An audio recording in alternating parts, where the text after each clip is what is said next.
Praise the lord. ప్రభువైన యేసుక్రీస్తు నామంలో ప్రేమ వందనాలు. ఈరోజు మన బైబిల్ పఠనము ఆదికాండము 21వ అధ్యాయము 1వ వచనం. యెహోవా తాను చెప్పిన ప్రకారము శారాను దర్శించెను. యెహోవా తానిచ్చిన మాట చొప్పున శారాను గూర్చి చేసెను. ఎట్లనగా దేవుడు అబ్రహాముతో చెప్పిన నిర్ణయ కాలములో శారా గర్భవతి అయి అతని ముసలితనమందు అతనికి కుమారుని కనెను. అప్పుడు అబ్రహాము తనకు పుట్టినవాడును తనకు శారా కనినవాడునైన తన కుమారునికి ఇస్సాకు అను పేరు పెట్టెను. మరియు దేవుడు అబ్రహాముకు ఆజ్ఞాపించిన ప్రకారము అతడు 8 దినములైన వాడైన ఇస్సాకు అను తన కుమారునికి సున్నతి చేసెను. అబ్రహాము కుమారుడైన ఇస్సాకు అతనికి పుట్టినప్పుడు అతడు 100 ఏండ్లవాడు. అప్పుడు శారా, దేవుడు నాకు నవ్వు కలుగజేసెను, వినువారెల్లా నా విషయమై నవ్వుదురనెను. మరియు శారా పిల్లలకు స్తన్యమిచ్చునని ఎవరు అబ్రహాముతో చెప్పును? నేను అతని ముసలితనమందు కుమారుని కంటిని గదా అనెను. ఆ పిల్లవాడు పెరిగి పాలు విడిచెను. ఇస్సాకు పాలు విడిచిన దినమందు అబ్రహాము గొప్ప విందు చేసెను. అప్పుడు అబ్రహామునకు ఐగుప్తీయురాలైన హాగరు కనిన కుమారుడు పరిహసించుట శారా చూచి, ఈ దాసిని దీని కుమారుని వెళ్ళగొట్టుము, ఈ దాసి కుమారుడు నా కుమారుడైన ఇస్సాకుతో వారసుడై ఉండడని అబ్రహాముతో అనెను. అతని కుమారుని బట్టి ఆ మాట అబ్రహామునకు మిక్కిలి దుఃఖము కలుగజేసెను. అయితే దేవుడు, ఈ చిన్నవాణ్ణి బట్టియు నీ దాసిని బట్టియు నీవు దుఃఖపడవద్దు, శారా నీతో చెప్పు ప్రతి విషయములో ఆమె మాట వినుము, ఇస్సాకు వలన అయినన్నదే నీ సంతానమనబడును, అయినను ఈ దాసి కుమారుడును నీ సంతానమే గనుక అతన్ని కూడా ఒక జన్ముగా చేసేదనని అబ్రహాముతో చెప్పెను. కాబట్టి తెల్లవారినప్పుడు అబ్రహాము లేచి ఆహారమును నీళ్లు తిత్తిని తీసుకొని ఆ పిల్లవానితో కూడా హాగరునకు అప్పగించి ఆమె భుజము మీద వాటిని పెట్టి ఆమెను పంపివేసెను. ఆమె వెళ్ళి బేర్షాబా అరణ్యంలో ఇటు అటు తిరుగుచుండెను. ఆ తిత్తిలోని నీరు అయిపోయిన తరువాత ఆమె ఒక పొద క్రింద ఆ చిన్నవాణ్ణి పడవేసి, ఈ పిల్లవాని చావు నేను చూడలేనని అనుకొని వింటివేత దూరం వెళ్ళి అతనికి ఎదురుగా కూర్చుండెను. ఆమె ఎదురుగా కూర్చుండి ఎలుగెత్తి ఏడ్చెను. దేవుడు ఆ చిన్నవాని మొరను వినెను. అప్పుడు దేవుని దూత ఆకాశం నుండి హాగరును పిలిచి, హాగరు, నీకేమి వచ్చినది? భయపడకుము. ఆ చిన్నవాడున్న చోట దేవుడు వాని స్వరము వినియున్నాడు. నీవు లేచి ఆ చిన్నవాని లేవనెత్తి నీ చేత పట్టుకొనుము, వానిని గొప్ప జనముగా చేసేదనని ఆమెతో అనెను. మరియు దేవుడు ఆమె కన్నులు తెరచినందున ఆమె నీళ్లు ఓట చూచి వెళ్ళి ఆ తిత్తిని నీళ్లతో నింపి చిన్నవానికి త్రాగనిచ్చెను. దేవుడు ఆ చిన్నవానికి తోడై ఉండెను. అతడు పెరిగి పెద్దవాడై ఆ అరణ్యంలో కాపురముండి వీలు కాడాయెను. అతడు పారాను అరణ్యంలో నున్నప్పుడు అతని తల్లి ఐగుప్తు దేశం నుండి ఒక స్త్రీని తెచ్చి అతనికి పెళ్లి చేసెను. ఆ కాలం మందు అబీమెలెకును అతని సేనాధిపతి అయిన ఫీకోలును అబ్రహాముతో మాట్లాడి, నీవు చేయి పనులన్నిటిలో దేవుడు నీకు తోడయ్యున్నాడు గనుక నీవు నన్నైనను నా పౌత్రాదులనైనను వచింపక నేను నీకు చేసిన ఉపకారము చొప్పున నాకును నీవు పరదేశివై ఉన్న ఈ దేశమునకు చేసేదనని దేవుని పేరట ఇక్కడ నాతో ప్రమాణము చేయమని చెప్పెను. అందుకు అబ్రహాము, ప్రమాణము చేసేదనెను. అబీమెలెకు దాసులు బలాత్కారముగా తీసుకొనిన నీళ్ల బావి విషయమై అబ్రహాము అబీమెలెకును అపేక్షింపగా, అబీమెలెకు, ఈ పని ఎవరు చేసిరో నేనెరుగను, నీవును నాతో చెప్పలేదు, నేను నేడే గాని ఈ సంగతి వినలేదని చెప్పగా, అబ్రహాము గొర్రెలను గొడ్లను తెప్పించి అబీమెలెకుకి ఇచ్చెను.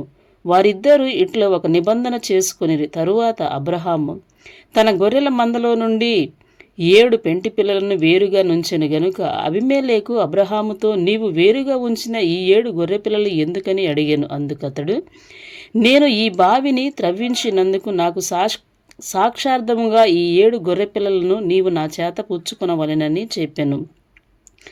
అక్కడ వారిద్దరూ అట్లా ప్రమాణము చేసుకునినందున ఆ చోటికి బెయేర్షాబా అనబడెను. బెయేర్షాబాలో వారు అలాగ ఒక నిబంధన చేసుకొనిన తరువాత అబీమెలెకు లేచి తన సేనాధిపతి అయిన ఫీకోలుతో ఫిలిస్తీయుల దేశమునకు తిరిగి వెళ్ళెను.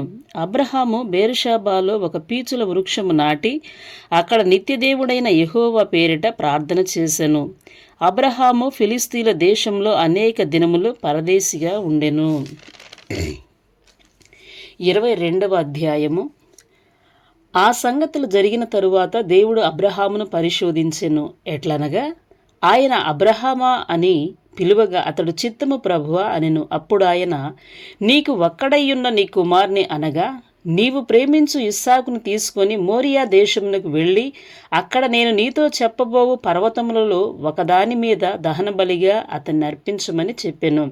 తెల్లవారినప్పుడు అబ్రహాము లేచి తన గాడిదకు గంత కట్టి తన పనివారిలో ఇద్దరిని తన కుమారుడగు ఇస్సాకును వెంటబెట్టుకొని దహనబలి కొరకు కట్టెలను చీల్చి లేచి దేవుడు తనతో చెప్పిన చోటికి వెళ్ళెను. 3వ నాడు అబ్రహాము కన్నులెత్తి దూరం నుండి ఆ చోటును చూచి తన పనివారితో, మీరు గాడిదతో ఇక్కడే ఉండుడి, నేనును ఈ చిన్నవాడును అక్కడికి వెళ్ళి దేవునికి మ్రొక్కి మరల మీ యొద్దకు వచ్చేదమని చెప్పి దహనబలికి కట్టెలను తీసుకొని తన కుమారుడకు ఇస్సాకు మీద పెట్టి తన చేతితో నిప్పును కత్తిని పట్టుకొని పోయెను. వారిద్దరు కూడి వెళ్ళుచుండగా ఇస్సాకు తన తండ్రి అయిన అబ్రహాముతో, నా తండ్రి అని పిలిచెను. అందుకతడు, ఏమి నా కుమారుడా అనెను. అప్పుడు అతడు, నిప్పును కట్టెలను ఉన్నవి గాని దహనబలికి గొర్రెపిల్ల ఏది అని అడిగగా అబ్రహాము, నా కుమారుడా, దేవుడే దహనబలికి గొర్రెపిల్లను చూచుకొనునని చెప్పెను. అలాగ వారిద్దరు కూడి వెళ్ళి దేవుడు అతనితో చెప్పిన చోటికి వచ్చినప్పుడు అబ్రహాము అక్కడ బలిపీఠమును కట్టి కట్టెలు చక్కగా పేర్చి తన కుమారుడగు ఇస్సాకును బంధించి ఆ బలిపీఠము పైనున్న కట్టెల మీద ఉంచెను. అప్పుడు అబ్రహాము తన కుమార్ని వధించుటకు తన చెయ్యి చాపి కత్తి పట్టుకొనగా యెహోవా దూత పరలోకం నుండి, అబ్రహామా, అబ్రహామా అని అతన్ని పిలిచెను. అందుకతడు, చిత్తము ప్రభువా అనెను. అప్పుడు ఆయన, ఆ చిన్నవాని మీద చెయ్యి వేయకుము, అతన్నేమీ చేయకుము, నీకు ఒక్కడయ్యున్న నీ కుమారుని నాకు ఎనుదీయలేదు గనుక నీవు దేవునికి భయపడువాడవని ఇందువలన నాకు కనబడుచున్నదనెను. అప్పుడు అబ్రహాము కన్నులెత్తి చూడగా పొదలో కొమ్ములు తగులుకొని ఉన్న ఒక పొట్టేలు వెనక తట్టున కనబడెను. అబ్రహాము వెళ్ళి ఆ పొట్టేలును పట్టుకొని తన కుమారునికి మారుగా పెట్టి దహనబలి అర్పించెను. అబ్రహాము ఆ చోటికి యెహోవా ఈరే అను పేరు పెట్టెను. అందుచేత యెహోవా పర్వతం మీద చూచుకొనును అని నేటి వరకు చెప్పబడును. యెహోవా దూత 2వ మారు పరలోకము నుండి అబ్రహామును పిలిచి ఇట్లనెను, నీవు నీకు ఒక్కడే అయ్యున్న నీ కుమార్ని వెనుక తీయక ఈ కార్యము చేసినందున నేను నిన్ను ఆశీర్వదించి ఆకాశ నక్షత్రము వలెను సముద్ర తీరమందల ఇసుక వలెను నీ సంతానమును నిశ్చయముగా విస్తరింపజేసేదను. నీ సంతతి వారు తమ శత్రువుల గవిని స్వాధీనపరుచుకుందురు. మరియు నీవు నా మాట వినినందున భూలోకంలోని జనములన్నీ నీ సంతానము వలన ఆశీర్వదించబడును. నా తోడని ప్రమాణము చేసి ఉన్నానని యెహోవా సెలవిచ్చెను. తరువాత అబ్రహాము తన పనివారి యొద్దకు తిరిగి రాగా వారు లేచి అందరూ కలిసి బెయేర్షెబాకు వెళ్ళిరి. అబ్రహాము బెయేర్షెబాలో నివసించెను. ఆ సంగతులు జరిగిన తరువాత అబ్రహామునకు తెలపబడినదేమనగా, మిల్కా అను ఆమెయు నీ సహోదరుడగు నాహోరునకు పిల్లలను కనెను. వారు ఎవరెవరనగా అతని జ్యేష్ఠ కుమారుడైన ఊజు, ఇతని తమ్ముడైన బూజు, ఆరాము తండ్రి అయిన కెమూయేలు, కేసేదు, హజో, ఫిల్దాషు, ఇద్లాపు, బెతూయేలు రిబ్కాను కనెను. ఆ 8 మందిని మిల్కా అబ్రహాము సహోదరుడుగు నాహోరునకు కనెను. మరియు రయూమా అను అతని ఉపపత్నియు తేబాహును, గాహమును, తాహాతును, మయాకాను కనెను. 23వ అధ్యాయము. శారా జీవించిన కాలము అనగా శారా బ్రతికిన ఏండ్లు 127. శారా కానాను దేశమందలి హెబ్రోనును కిరియతర్బాలో మృతి పొందెను. అప్పుడు అబ్రహాము శారా నిమిత్తము అంగలార్చుటకును ఆమెను గూర్చి ఏడ్చుటకును వచ్చెను. తరువాత అబ్రహాము మృతి పొందిన తన భార్య ఎదుట నుండి లేచి హేతు కుమారులను చూసి, మీ మధ్య నేను పరదేశినిగాను పరవాసినిగాను ఉన్నాను. మృతి పొందిన నా భార్య నా కనుల ఎదుట ఉండకుండా ఆమెను పాతిపెట్టుటకు మీ తావున నాకొక శ్మశాన భూమిని స్వాస్థ్యంగా ఈయుడని అడుగగా, హేతు కుమారులు, అయ్యా, మా మాట వినుము, నీవు మా మధ్యను మహారాజువై ఉన్నావు. మా శ్మశాన భూములలో అతి శ్రేష్టమైన దానియందు మృతి పొందిన నీ భార్యను పాతిపెట్టుము. నీవు మృతి పొందిన నీ భార్యను పాతి పెట్టునట్లు మాలో తన శ్మశాన భూమి ఈయనులని వాడు ఎవడూ లేడని అబ్రహాముకు ఉత్తరమిచ్చిరి. అప్పుడు అబ్రహాము లేచి ఆ దేశపు ప్రజలైన హేతు కుమారులకు సాగిలపడి, మృతి పొందిన నా భార్యను నా ఎదుట ఉండకుండా నేను పాతిపెట్టుట మీకు ఇష్టమైతే నా మాట వినుడి. సోహారు కుమారుడైన ఎఫ్రోను తన పొలము చివరను తనకు కలిగి ఉన్న మక్పేలా గుహను నాకిచ్చునట్లు నా పక్షముగా అతనితో మనవి చేయుడి. మీ మధ్యన శ్మశాన భూమిగా నుండుటకు నిండు వెలకు అతడు దాన్ని నాకు స్వాస్థ్యముగా ఇయ్యవలెనని వారితో చెప్పాను. అప్పుడు ఎఫ్రోను హేతు కుమారులు మధ్యన కూర్చుండి ఉండెను. హిత్తీయుడైన ఎఫ్రోను తన ఊరి గవిని ప్రవేశించు వారందరి ఎదుట హేతు కుమారులకు వినబడినట్లు అబ్రహాముతో చెప్పిన ప్రత్యుత్తరమేమనగా, అయ్యా, అట్లా కాదు, నా మనవి ఆలకించుము. ఆ పొలమును నీకిచ్చుచున్నాను, దానిలోనున్న గుహను నీకిచ్చుచున్నాను, నా ప్రజల ఎదుట అది నీకిచ్చుచున్నాను. మృతి పొందిన నీ భార్యను పాతిపెట్టమనెను. అప్పుడు అబ్రహాము ఆ దేశపు ప్రజల ఎదుట సాగిలపడి, సరే కాని నా మనవి ఆలకించుము. ఆ పొలమునకు వెల ఇచ్చేదను, అది నా యొద్ద పుచ్చు కొనిన ఎడల మృతి పొందిన నా భార్యను పాతిపెట్టేదనని ఆ దేశ ప్రజలకు వినబడినట్లు ఎఫ్రోనుతో చెప్పాను. అందుకు ఎఫ్రోను, అయ్యా, నా మాట వినుము. ఆ భూమి 400 తులముల వెండి చేయును. నాకు నీకు అది ఎంత? మృతి పొందిన నీ భార్యను పాతిపెట్టమని అబ్రహామునకు ఉత్తరమిచ్చాను. అబ్రహాము ఎఫ్రోను మాట వినెను కాబట్టి హేతు కుమారులకు వినబడినట్లు ఎఫ్రోను చెప్పిన వెల అనగా వర్తకులలో చెల్లు 400 తులముల వెండి అబ్రహాము తూచి అతనికిచ్చెను. అలాగున మమ్రే ఎదుటనున్న మక్పేలా యందలి ఎఫ్రోను పొలము అనగా ఆ పొలమును, దాని యందలి గుహయు, దాని పొలిమేర అంతటిలోనున్న ఆ పొలము చెట్లన్నయు, అతని ఊరి గవిని ప్రవేశించు వారందరిలో హేతు కుమారుల ఎదుట అబ్రహామునకు స్వాస్థ్యంగా స్థిరపరచబడెను. ఆ తరువాత అబ్రహాము కానాను దేశంలో హెబ్రోనును మమ్రే ఎదుటనున్న మక్పేలా పొలము గుహలో తన భార్య అయిన శారాయిను పాతిపెట్టెను. ఆ పొలమును, దానిలోనున్న గుహయు హేతు కుమారుల వల్ల శ్మశానము కొరకు అబ్రహామునకు స్వాస్థ్యంగా స్థిరపరచబడెను. 24వ అధ్యాయం. అబ్రహాము బహుకాలము గడిచిన వృద్ధుడయ్యుండెను. అన్ని విషయములలోనూ యెహోవా అబ్రహామును ఆశీర్వదించెను. అప్పుడు అబ్రహాము తనకు కలిగిన సమస్తమును ఏలుచుండిన తన ఇంటి పెదదాసునితో, నీ చెయ్యి నా తొడ క్రింద పెట్టుము. నేను ఎవరి మధ్య కాపురమున్నానో ఆ కానానీయుల కుమార్తెలలో ఒకదానిని నా కుమారునికి పెండ్లి చేయక, నా స్వదేశమందున్న నా బంధువుల యొద్దకు వెళ్ళి ఇసాకను నా కుమారునికి భార్యను తెచ్చినట్లు ఆకాశం యొక్క దేవుడును భూమి యొక్క దేవుడునైన యెహోవా తోడని నీ చేత ప్రమాణము చేయించెదనెను. ఆ దాసుడు ఈ దేశమునకు నా వెంట వచ్చుటకు ఒకవేళ ఆ స్త్రీ ఇష్టపడని ఎడల, నీవు బయలుదేరి వచ్చిన ఆ దేశమునకు నేను నీ కుమార్ని తీసుకుని పోవలెనా అని అడుగగా, అబ్రహాము, అక్కడికి నా కుమార్ని తీసుకుని పోకూడదు సుమి. నా తండ్రి ఇంటి నుండి, నేను పుట్టిన దేశము నుండి నన్ను తెచ్చి నాతో మాట్లాడి నీ సంతానమునకు ఈ దేశము నిశ్చితనని ప్రమాణము చేసి నాతో చెప్పిన పరలోకపు దేవుడగు యెహోవా తన దూతను నీకు ముందుగా పంపును. అక్కడ నుండి నీవు నా కుమారునికి భార్యను తీసుకుని వచ్చేదవు. అయితే నీ వెంట వచ్చుటకు ఆ స్త్రీ ఇష్టపడని ఎడల ఈ ప్రమాణం నుండి నీవు విడుదల పొందేదవు గాని నీవు నా కుమారుని అక్కడికి తీసుకుని పోకూడదని అతనితో చెప్పెను. ఆ దాసుడు తన యజమానుడగు అబ్రహాము తొడ క్రింద తన చెయ్యి పెట్టి ఈ సంగతి విషయమై ప్రమాణము చేశాను. అతడు తన యజమానుని ఒంటెలలో 10 ఒంటెలను, తన యజమాని ఆస్తిలో శ్రేష్టమైన నానా విధములకు వస్తువులను తీసుకొని పోయెను.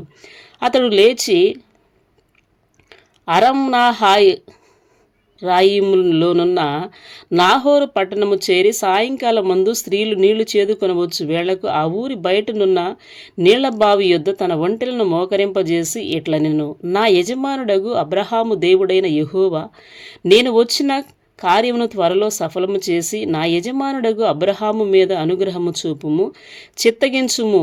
నేను ఈ నీళ్ల ఊట యొద్ద నిలుచున్నాను. ఈ ఊరి వారి పిల్లలు నీళ్లు చేదుకొనుటకు వచ్చుచున్నారు. కాబట్టి నేను త్రాగునట్లు నీవు దయచేసి నీ కడవను వంచుమని నేను చెప్పగా, నీవు త్రాగుము, నీ ఒంటెలకును నీళ్లు పెట్టేదనని ఏ చిన్నది చెప్పునో ఆమెయే నీ సేవకుడైన ఇసాకు కొరకు నీవు నియమించినదై యుండునుగాక. అందువలన నీవు నా యజమాని మీద అనుగ్రహము చూపితివని తెలుసుకొందునెను.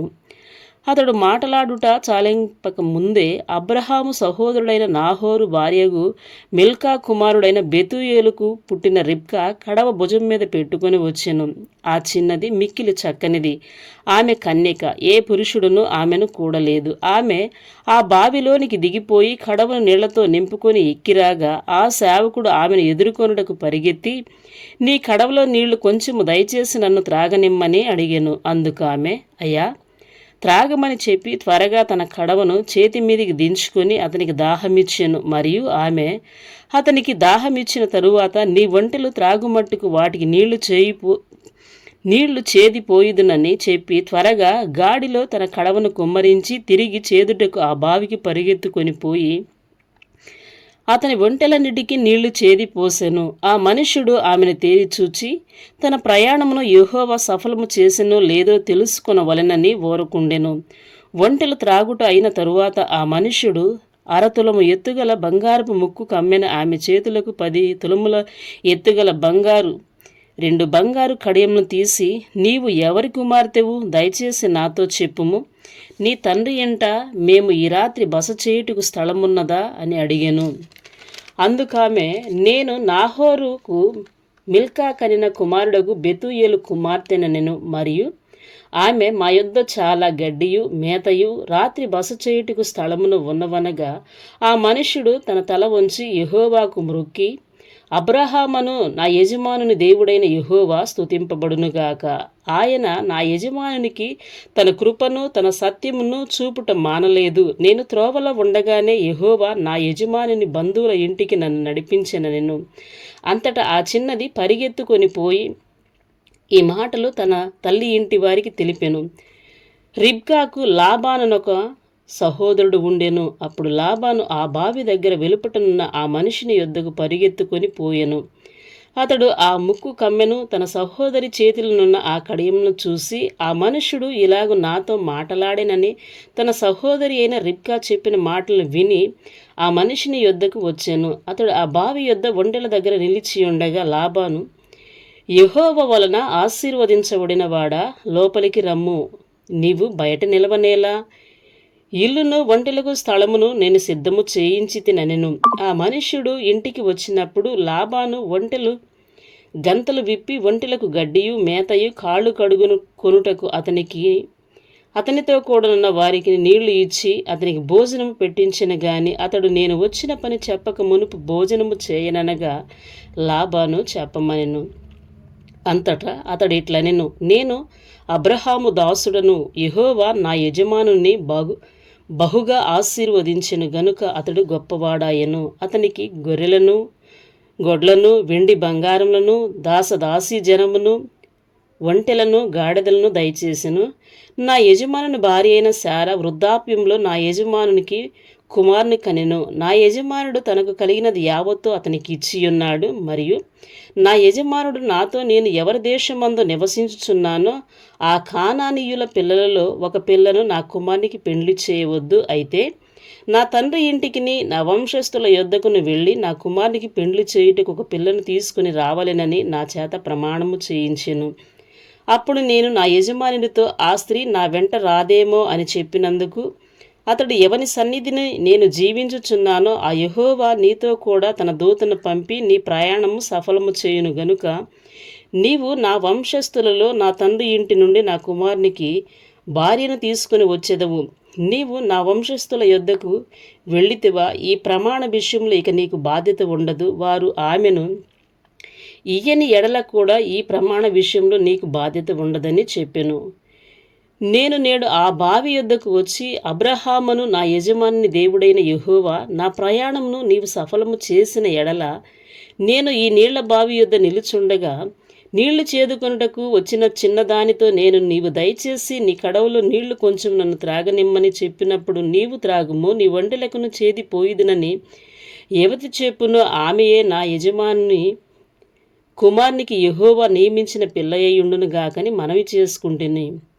నేను నా హృదయంలో అట్లా అనుకొనుట చాలింపక ముందే రిబ్కా భుజం మీద తన కడవను పెట్టుకొని వచ్చి ఆ బావిలోనికి దిగిపోయి నీళ్లు చేదుకొని వచ్చెను. అప్పుడు నాకు దాహమిమ్మని నేను ఆమెను అడుగగా ఆమె త్వరగా తన కడవను దించి, త్రాగుము, నీ ఒంటెలకును నీళ్లు పెట్టెదనని చెప్పాను గనుక నేను త్రాగితిని. ఆమె ఒంటెలకును నీళ్లు పెట్టెను. అప్పుడు నేను, నీవు ఎవరి కుమార్తెవని అడిగినందుకు ఆమె, మిల్కా నాహోరునకు కనిన కుమారుడకు బెతూయేలు కుమార్తెనని చెప్పినప్పుడు నేను ఆమె ముక్కుకు కమ్మెయు ఆమె చేతులకు కడియములను పెట్టి నా తల వంచి యెహోవాకు మ్రొక్కి, అబ్రహామును నా యజమాని దేవుడైన యెహోవాను స్తోత్రము చేసి తిని, ఏలయనగా ఆయన నా యజమాని యొక్క సహోదరుని కుమార్తెను అతని కుమారునికి తీసుకున్నట్లు సరి అయిన మార్గమందు నన్ను నడిపించాను. కాబట్టి నా యజమానుని ఎడల మీరు దయను నమ్మకమును కనబరిచిన ఎడల అది అయినను నాకు తెలియజెప్పుడి, లేని ఎడల అది అయినను తెలియజెప్పుడి. అప్పుడు నేనెటు పోవలెనో అటు పోయేదనగా, లాబానును బెతూయేలును, ఇది యెహోవా వలన కలిగిన కార్యము, మేమైతే అవునని గాని కాదని గాని చెప్పజాలము. ఇదిగో రిబ్కా నీ ఎదుటనున్నది, ఆమెను తీసుకొని పొమ్ము. యెహోవా సెలవిచ్చిన ప్రకారము ఈమె నీ యజమాని కుమారునికి భార్య అగునుగాక అని ఉత్తరమిచ్చిరి. అబ్రహాము సేవకుడు వారి మాటలు విని యెహోవాకు సాష్టాంగ నమస్కారము చేసెను. తరువాత ఆ సేవకుడు వెండి నగలను బంగారు నగలను వస్త్రములను తీసి రిబ్కాకు ఇచ్చాను. మరియు అతడు ఆమె సహోదరునికిని తల్లికిని విలువగల వస్తువులు ఇచ్చాను. అతడును అతనితో కూడా నున్న మనుషులు అన్నపానములు పుచ్చుకొని అక్కడ ఆ రాత్రి అంతయు నుండిరి. ఉదయమున వారు లేచినప్పుడు అతడు నా యజమాని యొద్దకు నన్ను పంపించుడని చెప్పగా, ఆమె సహోదరుడును ఆమె తల్లియు, ఈ చిన్నదాన్ని 10 దినములైన మా యొద్ద ఉండనిమ్ము, ఆ తరువాత ఆమె వెళ్ళవచ్చుననిది. అప్పుడు అతడు, యెహోవా నా ప్రయాణమును సఫలము చేసిన గనుక నాకు తడువు కానీయక నన్ను పంపించుడి, నా యజమాని యొద్దకు వెళ్ళేదనని చెప్పినప్పుడు వారు ఆ చిన్నదానిని పిలిచి ఆమె ఏమనునో తెలుసుకొందుమని చెప్పుకొనిరి. రిబ్కాని పిలిచి, ఈ మనిషినితో కూడా వెళ్ళదువా అని ఆమెను అడిగినప్పుడు వెళ్ళదనెను. కాబట్టి వారు తమ సహోదరి అయిన రిబ్కాను ఆమె దాదీని అబ్రహాము సేవకుని అతనితో వచ్చిన మనుషులను సాగనంపినప్పుడు వారు రిబ్కాతో, మా సహోదరి, నీవు వేలకు తల్లి వగుదువుగాక, నీ సంతతి వారు తమ పగవారి గవిని స్వాధీనపరుచుకొందురుగాక అని ఆమెను దీవింపగా, రిబ్కాయు ఆమె పనికెత్తను లేచి ఒంటెలనెక్కి ఆ మనిషిని వెంబడి వెళ్ళిరి. అట్లా ఆ సేవకుడు రిబ్కాను తోడుకొని పోయెను. ఇస్సాకు బెయర్ లహాయిరోయి మార్గమున వచ్చి దక్షిణ దేశమందు కాపురముండెను. సాయంకాలమున ఇస్సాకు పొలములో ధ్యానింప బయలు వెళ్ళి కన్నులెత్తి చూచినప్పుడు ఒంటెలు వచ్చుచుండెను. రిబ్కా కన్నులెత్తి ఇస్సాకును చూచి ఒంటెల మీద నుండి దిగి మనలను ఎదుర్కొనుటకు పొలంలో నడుచుచున్న ఆ మనుష్యుడెవరని దాసుని అడుగగా, అతడు, ఇతడు నా యజమానుడని చెప్పాను గనుక ఆమె ముసుగు వేసుకొనెను. అప్పుడు ఆ దాసుడు తాను చేసిన కార్యములన్నీ ఇస్సాకుతో వివరించి చెప్పెను. ఇస్సాకు తల్లి అయిన శారా గుడారంలోనికి ఆమెను తీసుకొని పోయెను.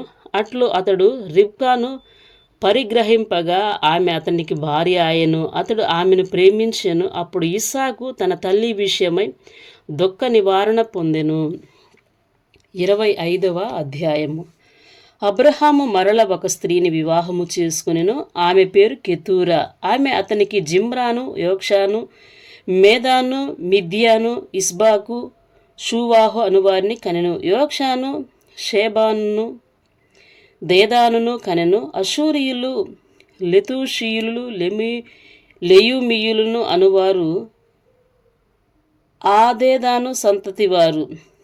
ఎయిఫా, ఏఫేరు, హానోకు, అబీద, ఎల్దాయ అనువారు ఆ మిద్యాను సంతతివారు. వీరందరూ కెతూరా సంతతివారు. అబ్రహాము తనకు కలిగినది యావత్తు ఇస్సాకుకిచ్చెను. అబ్రహాము తన ఉపపత్నుల కుమారులకు బహుమానములిచ్చి తాను సజీవుడై ఉండగానే తన కుమారుడగు ఇస్సాకు నొద్ద నుండి తూర్పు తట్టుగా తూర్పు దేశమునకు వారిని పంపివేశెను. అబ్రహాము బ్రతికిన సంవత్సరంలో 175. అబ్రహాము నిండు వృద్ధాప్యమునకు వచ్చినవాడై మంచి ముసలితనమున ప్రాణము విడిచి మృతి పొంది తన పితరుల యొద్దకు చేర్చబడెను. హిత్తీయుడైన సోహారు కుమారుడగు ఎఫ్రోను ఫలమందలి మక్పేల గుహలో అతని కుమారులగు ఇస్సాకును ఇష్మాయేలును అతనిని పాతిపెట్టిరి. అది మమ్రే ఎదుటనున్నది. అబ్రహాము హేతు కుమారుల యొద్ద కొనిన పొలములోనే అబ్రహామును అతని భార్య అయిన శారాయిను పాతిపెట్టబడిరి. అబ్రహాము మృతి పొందిన తరువాత దేవుడు అతని కుమారుడగు ఇస్సాకును ఆశీర్వదించెను. అప్పుడు ఇస్సాకు బెయర్ లహైరోయి దగ్గర కాపురం ఉండెను. ఐగుప్తురాలును శారా దాసియునైన హాగరు అబ్రహామునకు కనిన అబ్రహాము కుమారుడగు ఇష్మాయేలు వంశావళి ఇదే. ఇష్మాయేలు జ్యేష్ఠ కుమారుడైన నెబాయోతు, కేదారు, అద్బాయేలు, మిస్బాము, మిష్మా, దుమానమస్స, హదరు, తేమ, ఎతూరు, నాఫీషు, కేదేమ. ఇవి వారి వారి వంశముల ప్రకారము వారి వారి పేర్లు చొప్పున ఇష్మాయేలు కుమారుల యొక్క పేర్లు. వారి వారి గ్రామములలోను వారి వారి కోటలలోను ఇష్మాయేలు కుమారులు వీరే. వారి పేరులు ఇవే. వారి వారి జనముల ప్రకారము వారు 12 రాజులు. ఇష్మాయేలు బ్రతికిన సంవత్సరములో 137. అప్పుడు అతడు ప్రాణము విడిచి మృతి పొంది తన పితరుల యొద్దకు చేర్చబడెను. వారు అష్షూరునకు వెళ్ళు మార్గమున హవీలా మొదలుకొని ఐగుప్తు ఎదుటనున్న షూరు వరకు నివసించువారు. అతడు తన సహోదరులందరి ఎదుట నివాసం ఏర్పరచుకొనెను. అబ్రహాము కుమారుడగు ఇస్సాకు వంశావళి ఇదే. అబ్రహాము ఇస్సాకును కనెను. ఇస్సాకు పద్దనారంలో నివసించు సిరియావాడైన బెతూయేలు కుమార్తెయును సిరియావాడైన లాబాను సహోదరియునైన రిబ్కాను పెండ్లి చేసుకున్నప్పుడు 40 సంవత్సరముల వాడు. ఇస్సాకు భార్య గొడ్రాలు గనుక అతడు ఆమె విషయమై యెహోవాను వేడుకొనెను. యెహోవా అతని ప్రార్థన వినెను గనుక అతని భార్య అయిన రిబ్కా గర్భవతి ఆయెను. ఆమె గర్భములో శిశువులు ఒకనితోనొకడు పెనుగులాడిరు గనుక ఆమె, ఇలాగైతే నేను బ్రతుకుట ఎందుకని అనుకొని ఈ విషయమై యెహోవాను అడుగ వెళ్ళెను. అప్పుడు యెహోవా ఆమెతో నిట్లనెను, 2 జనములు నీ గర్భంలో కలవు, 2 జనపదములు నీ కడుపులో నుండి ప్రత్యేకముగా వచ్చును. ఒక జనపదము కంటే ఒక జనపదము బలిష్టమయ్యుండును. పెద్దవాడు చిన్నవానికి దాసుడగును అనెను. ఆమె ప్రసూతి కావలసిన దినములు నిండినప్పుడు ఆమె గర్భమందు కవలవారు ఉండిరి. మొదటివాడు ఎర్రనివాడుగా బయటికి వచ్చెను. అతని ఒళ్ళంతయు రోమ వస్త్రము వలె ఉండెను గనుక అతనికి ఏశావు అని పేరు పెట్టిరి. తరువాత అతని సహోదరుడు బయటికి వచ్చినప్పుడు అతని చెయ్యి ఏశావు మడిమను పట్టుకొని ఉండెను గనుక అతనికి యాకోబు అని పేరు పెట్టబడెను. ఆమె వారిని కనినప్పుడు ఇస్సాకు 60 ఏండ్లవాడు. ఆ చిన్నవారు ఎదిగినప్పుడు ఏశావు వేటాడ్రయందు నేర్పరి అయి అరణ్యవాసిగా నుండెను. యాకోబు సాధువై గుడారములలో నివసించుచుండెను. ఇస్సాకు యాసావు తెచ్చిన వేట మాంసమును తినుచుండెను గనుక అతని ప్రేమించెను. రిబ్కా యాకోబును ప్రేమించెను. ఒకనాడు యాకోబు కలగూర వంటకము వండుకొనుచుండగా ఏశావు అలసినవాడై పొలములో నుండి వచ్చి, నేను అలసియున్నాను, ఆ ఎర్రగా నున్న దానిలో కొంచెము దయచేసి నాకు పెట్టమని అడిగాను. అందుచేత అతని పేరు యోదోము అనబడెను. అందుకు యాకోబు, నీ జ్యేష్ఠత్వము నేడు నాకిమ్మని అడుగగా ఏశావు, నేను చావబోచున్నాను గదా, జ్యేష్ఠత్వం నాకెందుకనెను. యాకోబు, నేడు నాతో ప్రమాణము చేయమనెను. అతడు యాకోబుతో ప్రమాణము చేసి అతనికి జ్యేష్ఠత్వమును అమ్మివేయగా యాకోబు ఆహారమును చిక్కుడుగాయల వంటకమును ఏసేవుకిచ్చెను. అతడు తిని త్రాగి లేచిపోయిన అట్లా ఏసేవు తన జ్యేష్ఠత్వమును తృణీకరించెను. 26వ అధ్యాయము. అబ్రహాము దినములలో వచ్చిన మొదటి కరువుగాక మరి ఒక కరువు ఆ దేశంలో వచ్చిన. అప్పుడు ఇస్సాకు గెరారులోనున్న ఫిలిస్తీయుల రాజైన అబీమెలెకు నొద్దకు వెళ్ళెను. అక్కడ యెహోవా అతనికి ప్రత్యక్షమై, నీవు ఐగుప్తులోనికి వెళ్ళక నేను నీతో చెప్పు దేశమందు నివసించుము, ఈ దేశమందు పరవాసివై ఉండుము, నేను నీకు తోడయుండి నిన్ను ఆశీర్వదించెదను. ఏలయనగా నీకును నీ సంతానమునకును ఈ దేశములన్నీ ఇచ్చి నీ తండ్రి అయిన అబ్రహాముతో నేను చేసిన ప్రమాణమును నెరవేర్చి ఆకాశ నక్షత్రము వలె నీ సంతానమును విస్తరింపజేసి ఈ దేశములన్నీ నీ సంతానమునకు ఇచ్చేదను. నీ సంతానము వలన సమస్త భూలోకంలోని సమస్త జనములు ఆశీర్వదింపబడుదురు. ఏలయనగా అబ్రహాము నా మాట విని నేను విధించిన దాన్ని, నా ఆజ్ఞలను, నా కట్టడలను, నా నియమములను గైకొనెనని చెప్పాను. ఇస్సాకు గెరారులో నివసించెను. ఆ చోటి మనుషులు అతని భార్యను చూసి ఆమె ఎవరిని అడిగినప్పుడు అతడు, ఆమె నా సహోదరి అని చెప్పెను. ఎందుకనగా రిబ్కా చక్కనిది గనుక ఈ చోటి మనుషులు ఆమె నిమిత్తము నన్ను చంపుదురేమో అనుకొని తన భార్య అని చెప్పుటకు భయపడెను. అక్కడ అతడు చాలా దినములుండిన తరువాత ఫిలిస్తీయుల రాజైన అబీమెలెకు కిటికీల నుండి చూచినప్పుడు ఇస్సాకు తన భార్య అయిన రిబ్కాతో సరసమాడుట కనపడెను. అప్పుడు అబీమెలెకు ఇస్సాకును పిలిపించి, ఇదిగో ఆమె నీ భార్యయే, ఆమె ఆమె నా సహోదరిని ఎలా చెప్పితివని అడుగగా, ఇస్సాకు ఆమెను బట్టి నేను చనిపోవుదునేమో అని అనుకుంటుని అతనితో చెప్పెను. అందుకు అబీమెలెకు, నీవు మాకు చేసిన ఈ పని ఏమి? ఈ జనులలో ఎవడైనా ఆమెతో నిర్భయముగా శయనించవచ్చునే? అప్పుడు నీవు మా మీదికి పాతకము తెచ్చిపెట్టు వాడవవు గదా అనెను. అబీమెలెకు, ఈ మనిషిని జోలికైనను ఇతని భార్య జోలికైనను వెళ్ళువాడు నిశ్చయముగా మరణశిక్ష పొందునని తన ప్రజలకందరికీ ఆజ్ఞాపింపక, ఇస్సాకు ఆ దేశమందున్నవాడై విత్తనము వేసి ఆ సంవత్సరము 100 ఫలము పొందెను. యెహోవా అతనిని ఆశీర్వదించెను గనుక ఆ మనుష్యుడు గొప్పవాడాయెను. అతడు మిక్కిలి గొప్పవాడగు వరకు క్రమక్రమముగా అభివృద్ధి పొందుచూ వచ్చెను. అతనికి గొర్రెల ఆస్తియు గొడ్ల ఆస్తియు దాసులు గొప్ప సమూహము కలిగినందున ఫిలిస్తీయులు అతని యందు అసూయపడిరి. అతని తండ్రి అయిన అబ్రహాము దినములలో అతని తండ్రి దాసులు త్రవ్విన బావులన్నిటినీ ఫిలిస్తీయులు మన్ను పోసి పూడ్చివేసిరి. అబీమెలెకు, నీవు మాకంటే బహు బలము గలవాడవు గనుక మా యొద్ద నుండి వెళ్ళిపోమ్మని ఇస్సాకుతో చెప్పగా, ఇస్సాకు అక్కడ నుండి వెళ్ళి గేరారు లోయలో గుడారము వేసుకుని అక్కడ నివసించెను. అప్పుడు తన తండ్రి అయిన అబ్రహాము దినములలో త్రవ్విన నీళ్ల బావులు ఇస్సాకు తిరిగి త్రవ్వించెను. ఎలయనగా అబ్రహాము మృతి పొందిన తరువాత ఫిలిస్తీయులు వాటిని పూడ్చివేసిరి. అతడు తన తండ్రి వాటికి పెట్టిన పేళ్ల చొప్పున తిరిగి వాటికి పేళ్లు పెట్టెను. మరియు ఇస్సాకు దాసులు ఆ లోయలో త్రవ్వగా జలలు గల నీళ్ల బావి దొరికెను. అప్పుడు గేరారు కాపరులు ఇస్సాకు కాపరులతో జగడమాడి, ఈ నీరు మాదే అని చెప్పిరి గనుక వారు తనతో కలహించినందున అతడు ఆ బావికి ఏసేక్ అని పేరు పెట్టెను. వారు మరి ఒక బావి త్రవ్వినప్పుడు దాని కొరకు జగడమాడిరి గనుక దానికి సిత్నా అని పేరు పెట్టెను.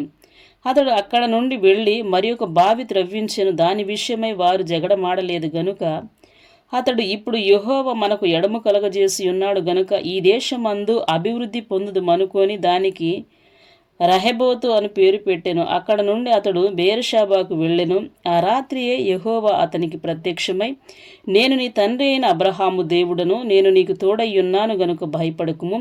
నా దాసుడైన అబ్రహామును బట్టి నిన్ను ఆశీర్వదించి నీ సంతానమును విస్తరింపజేసేదనని చెప్పెను. అక్కడ అతడు ఒక బలిపీఠమును కట్టించి యెహోవా నామమున ప్రార్థన చేసి అక్కడ తన గుడారము వేసెను.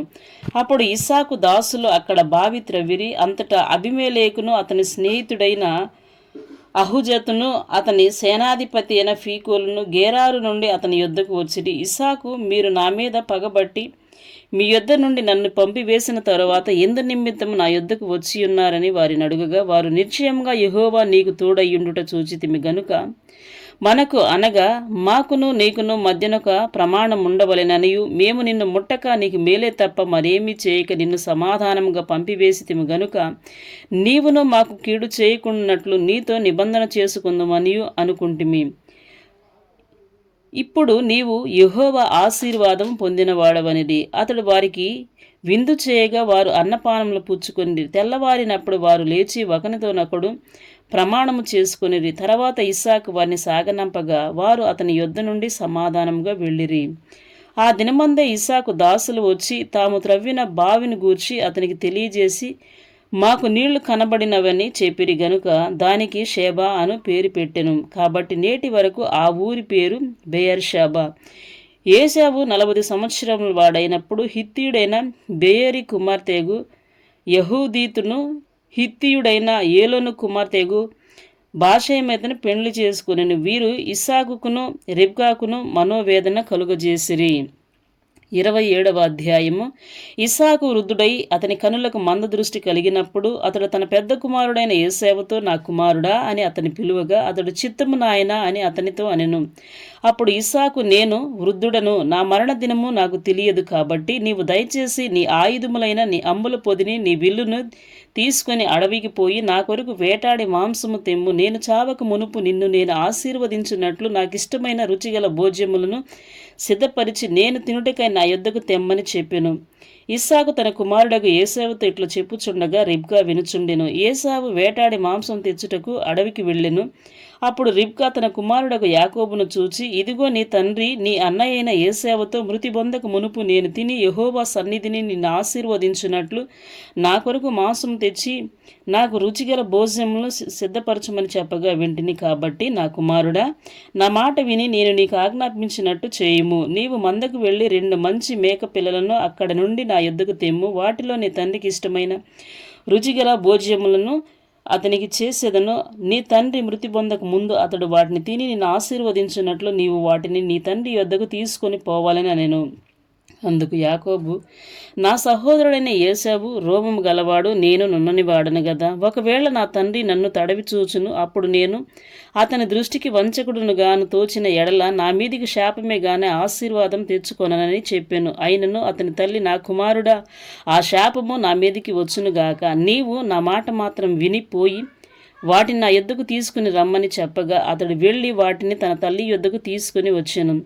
అతని తల్లి అతని తండ్రికి ఇష్టమైన రుచిగల భోజ్యమును సిద్ధపరిచెను. మరియు తన జ్యేష్ఠ కుమారుడుకు ఏశావునకు సొగసైన వస్త్రములు ఇంట తన యొద్ద నుండిన గనుక రిబ్కా వాటిని తీసి తన చిన్న కుమారుడుకు యాకోబునకు తొడిగించి ఆ మేకపిల్లల చర్మంతో అతని చేతులను అతని మెడ మీద నునుపు భాగమును కప్పి తాను సిద్ధపరిచిన రుచిగల భోజ్యములను రొట్టెను తన కుమారుడకు యాకోబు చేతికియగా అతడు తన తండ్రి యొద్దకు వచ్చి నా తండ్రి అని పిలువగా అతడు, ఏమి నా కుమారుడా, నీవెవరివని అడిగాను. అందుకు యాకోబు, నేను ఏశావను, నీ జ్యేష్ఠ కుమారుడను. నీవు నాతో చెప్పిన ప్రకారము చేసియున్నాను. నీవు నన్ను దీవించుటకై దయచేసి లేచి కూర్చుండి నేను వేటాడి తెచ్చిన దానిని తినమనెను. అప్పుడు ఇస్సాకు, నా కుమారుడా, ఇంత శీఘ్రంగా అది నీకెట్లు దొరికినని అడుగగా అతడు, నీ దేవుడైన యెహోవా నా ఎదుటికి దాన్ని రప్పించుట చేతనే అని చెప్పాను. అప్పుడు ఇస్సాకు, నా కుమారుడా, నీవు ఏశావును నా కుమారుడవో కావో నేను నిన్ను తడివి చూచెదను, దగ్గరికి రమ్మని చెప్పాను. యాకోబు తన తండ్రి అయిన ఇస్సాకు దగ్గరకు వచ్చినప్పుడు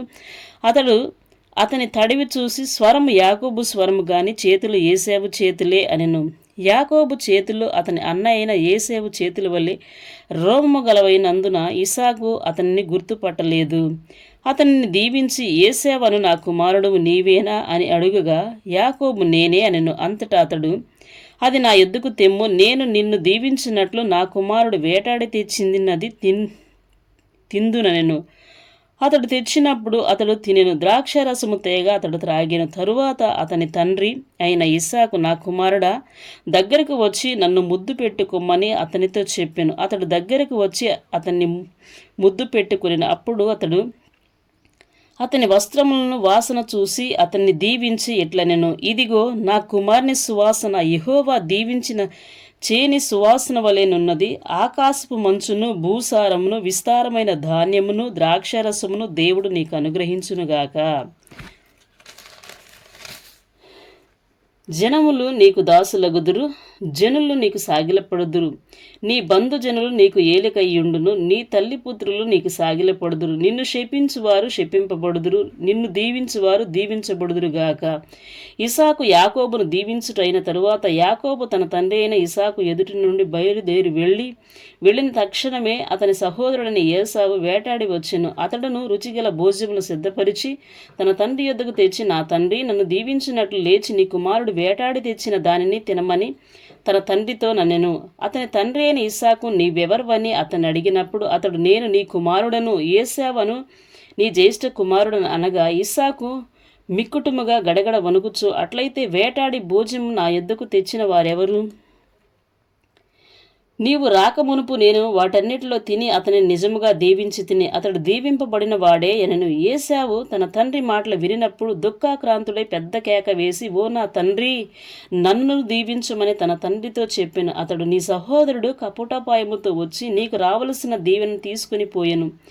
ఏశావు యాకోబు అను పేరు అతనికి సరిగానే చెల్లినది. అతడు నన్ను 2 మార్లు మోసపుచ్చెను, నా జ్యేష్ఠత్వము తీసుకొనెను. ఇదిగో ఇప్పుడు వచ్చి నాకు రావలసిన దీవెనను తీసుకొనినని చెప్పి నా కొరకు మరి ఏ దీవెనయు మిగిల్చి ఉండలేదా అని అడిగాను. అందుకు ఇస్సాకు, ఇదిగో అతన్ని నీకు ఏలికగాను నియమించి అతని బంధువులందరినీ అతనికి దాసులుగా ఇచ్చి తిని ధాన్యమును ద్రాక్షరసమును ఇచ్చి అతన్ని పోషించి తిని గనుక నా కుమారుడా, నీకేమి చేయగలనని ఏశావుతో ప్రత్యుత్తరమియ్యగా ఏశావు, నా తండ్రి, నీ యొద్ద ఒక్క దీవెనయే ఉన్నదా? నా తండ్రి, నన్ను కూడా దీవించమని తన తండ్రితో చెప్పి ఏశావు ఎలుగెత్తి ఏడవగా అతని తండ్రి అయిన ఇస్సాకు, నీ నివాసము భూసారము లేకయు పైనుండి పడు ఆకాశపు మంచు లేకయు నుండును.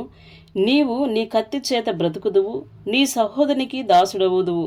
నీవు తిరుగులాడుచుండగా నీ మెడ మీద నుండి అతడి కాడి వేయుదువు అని అతనికి ఉత్తరమిచ్చెను. తన తండ్రి యాకోబుకి ఇచ్చిన దీవెన నిమిత్తము ఏశావు అతని మీద పగబట్టెను. మరియు ఏశావు, నా తండ్రిని గూర్చిన దుఃఖదినములు సమీపముగా నున్నవి, అప్పుడు నా తమ్ముడైన యాకోబును చంపెదను అనుకొనెను. రిబ్కా తన పెద్ద కుమారుడైన ఏశావు మాటలను గూర్చి వినినప్పుడు ఆమె తన చిన్న కుమారుడైన యాకోబుని పిలువనంపి అతనితో ఇట్లనెను, ఇదిగో నీ అన్నయ్యైన ఏశావు నిన్ను చంపెదనని చెప్పి నిన్ను గూర్చి తన్ను తాను ఓదార్చుకొనుచున్నాడు. కాబట్టి నా కుమారుడా, నీవు నా మాట విని లేచి హారానులోనున్న నా సహోదరుడు లాబాను నొద్దకు పారిపోయి నీ అన్న కోపము చల్లారు వరకు నీ అన్న కోపము నీ మీద నుండి తొలగి నీవు అతనికి చేసిన వాటిని అతడు మరచు వరకు లాబాను నొద్ద కొన్నాళ్ళుండుము.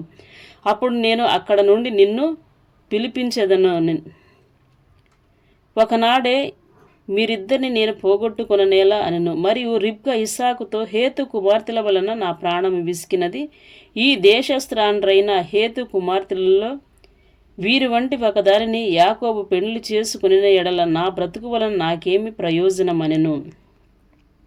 28వ అధ్యాయము. ఇస్సాకు యాకోబును పిలిపించి, నీవు కానాను కుమార్తెలలో ఎవతిని వివాహము చేసుకొనకూడదు. నీవు లేచి పద్దనారంలోనున్న నీ తల్లికి తండ్రి అయిన బెతూయేలు ఇంటికి వెళ్ళి అక్కడ నీ తల్లి సహోదరుడు లాబాను కుమార్తెలలో ఒకదానిని వివాహము చేసుకొనమని అతనికి ఆజ్ఞాపించి, సర్వశక్తి గల దేవుడు నిన్ను ఆశీర్వదించి నీవు అనేక జనములగునట్లును నీకు సంతానాభివృద్ధి కలుగుజేసి నిన్ను విస్తరింపజేసి నీవు పరవాసివైన దేశమును అనగా దేవుడు అబ్రహామునకు ఇచ్చిన దేశమును నీ స్వాస్థ్యముగా చేసుకొనున్నట్లు ఆయన నీకు అనగా నీకును నీతో కూడా నీ సంతానమునకును అబ్రహామునకు అనుగ్రహించిన ఆశీర్వాదమును దయచేయునుగాక అని అతన్ని దీవించి యాకోబును పంపివేశాను. అతడు పద్దనారంలోనున్న సిరియావాడగు బెతూయేలు కుమారుడును యాకోబు ఏశావుల తల్లియగు రెబ్కా సహోదరుడనైన లాబాను నొద్దకు వెళ్ళెను. ఇస్సాకు యాకోబును దీవించి పద్దనారంలో పెండ్లి చేసుకుని వచ్చుటకై అతన్ని అక్కడికి పంపిననియు అతన్ని దీవించినప్పుడు నీవు కానాను దేశపు కుమార్తెల్లో ఎవరిని పెండ్లి చేసుకోవద్దని అతనికి ఆజ్ఞాపించిననియు యాకోబు తన తల్లిదండ్రుల మాట విని పద్దనారముకు వెళ్ళిపోయిననియు ఏశావు తెలుసుకున్నప్పుడు, ఇదిగాక కానాను కుమార్తెల తన తండ్రి అయిన ఇస్సాకునకు ఇష్టురాండ్రు కారని ఏశావునకు తెలిసినప్పుడు ఏశావు ఇష్మాయేలు నొద్దకు వెళ్ళి తనకున్న భార్యలుగాక అబ్రహాము కుమారుడైన ఇష్మాయేలు కుమార్తెయు నెబాయోతు సహోదరియునైన మహలాతును కూడా పెండ్లి చేసుకొనెను. యాకోబు బేర్షెబా నుండి బయలుదేరి హారాను వైపు వెళ్ళుచు ఒకచోట చేరి ప్రొద్దుగుంకినందున అక్కడ రాత్రి నిలిచిపోయెను. ఆ చోటి రాళ్లలో ఒకటి తీసుకొని తనకు తలగడగా చేసుకుని అక్కడ పండుకొనెను. అప్పుడు అతడు ఒక కలగనెను. అందులో ఒక నిచ్చెన భూమి మీద నిలవబడి ఉండెను. దాని కొన ఆకాశం నంటెను. దాని మీద దేవుని దూతలు ఎక్కుచూ దిగుచూ నుండిరి. మరియు యెహోవా దానికి పైగా నిలిచి, నేను నీ తండ్రి అయిన అబ్రహాము దేవుడను ఇస్సాకు దేవుడనైన యెహోవాను, నీవు పండుకొని ఉన్న ఈ భూమిని నీకు నీ సంతానమునకు ఇచ్చేదను. నీ సంతానము భూమి మీద లెక్కకు ఇసుక రేణువుల వలె నగును. నీవు పడమటి తట్టును, తూర్పు తట్టును, ఉత్తరపు తట్టును, దక్షిణపు తట్టును వ్యాపించెదవు. భూమి యొక్క వంశములన్నీయు నీ మూలముగాను నీ సంతాన మూలముగాను ఆశీర్వదించబడును. ఇదిగో నేను నీకు తోడయుండి నీవు వెళ్ళు ప్రతి స్థలమందు నిన్ను కాపాడుచు ఈ దేశమునకు నిన్ను మరలా రప్పించెదను. నేను నీతో చెప్పినది నెరవేర్చు వరకు నిన్ను విడువనని చెప్పగా యాకోబు నిద్ర తెలిసి నిశ్చయముగా యెహోవా ఈ స్థలమందున్నాడు, అది నాకు తెలియకపోయేననుకొని భయపడి, ఈ స్థలము ఎంతో భయంకరము, ఇది దేవుని మందిరమే గాని వేరొకటి కాదు, పరలోకపు గవిని ఇదే అనుకొనెను. తెల్లవారినప్పుడు యాకోబు లేచి తాను తలగడగా చేసుకుని రాయి తీసి దాన్ని స్తంభముగా నిలిపి దాని కొన మీద నూనె పోసెను. మరియు అతడు ఆ స్థలమునకు బేతేలను పేరు పెట్టెను. అయితే మొదట ఆ ఊరి పేరు లూజు. అప్పుడు యాకోబు తిరిగి నా తండ్రి ఇంటికి క్షేమంగా వచ్చినట్లు దేవుడు నాకు తోడయ్యుండి నేను వెళ్ళుచున్న ఈ మార్గంలో నన్ను కాపాడి తినుటకు ఆహారమును ధరించుకొనుటకు వస్త్రములను నాకు దయచేసిన ఎడల యెహోవా నాకు దేవుడయ్యుండును. మరియు స్తంభముగా నేను నిలిపిన ఈ రాయి దేవుని మందిరమగును. మరియు నీవు నాకిచ్చు యావత్తులో 10వ వంతు నిశ్చయముగా నీకు చెల్లించెదనని బ్రొక్కుకొనెను. ఇంతటితో ఈరోజు బైబిల్ పఠనం ముగించడమైనది. దేవునికి స్తోత్రం కలుగునుగాక. హల్లెలూయా.